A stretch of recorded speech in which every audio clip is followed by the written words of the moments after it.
ഗംഭീരമായിട്ടുള്ള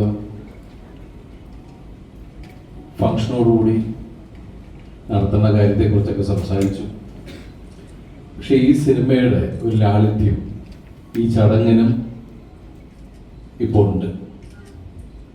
പക്ഷേ ഈ വേദിയിൽ നിന്ന് എന്നെ ഈ 150ാമത്തെ സിനിമ വരെ എത്തിച്ച എൻ്റെ പ്രൊഡ്യൂസേഴ്സ്, എൻ്റെ ഡയറക്ടേഴ്സ്, എൻ്റെ റൈറ്റേഴ്സ്, എൻ്റെ കൂടെ വർക്ക് ചെയ്ത ആർട്ടിസ്റ്റുകൾ, എൻ്റെ കൂടെ വർക്ക് ചെയ്ത പ്രൊഡക്ഷനിൽ അല്ലെങ്കിൽ യൂണിറ്റിൽ എല്ലാവരോടും ആത്മാർത്ഥമായിട്ടുള്ള നന്ദി ഞാൻ പറയും. ദൈവത്തിനോടും വലിയ സന്തോഷമുണ്ട്. ഈ സിനിമ പുതിയ തലമുറയിലെ ആളുകളോടൊപ്പമാണ് ഞാൻ വർക്ക് ചെയ്തത്. അവരും ഇതിലെ സംവിധായകൻ പുതിയ ആളാണ്. അതുപോലെ ഇതിൻ്റെ റൈറ്റർ അദ്ദേഹത്തിൻ്റെ 3ാമത്തെ 4ാമത്തെ 6ാമത്തെ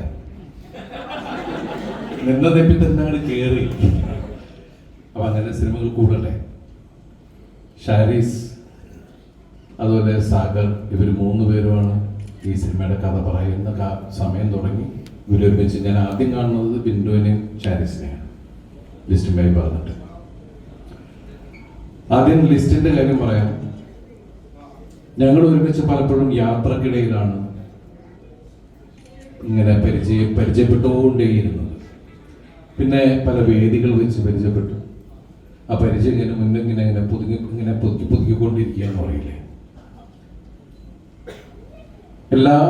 ഈ കഴിഞ്ഞ 7-8 വർഷമായിട്ടുള്ള എല്ലാ പ്രശ്നങ്ങളിലൂടെ യാത്ര ചെയ്യുന്ന സമയത്തും പലപ്പോഴും ഞങ്ങൾ കാണുന്നുണ്ട്. ഞങ്ങൾ സിനിമകളെ കുറിച്ച് സംസാരിക്കാറുണ്ട്.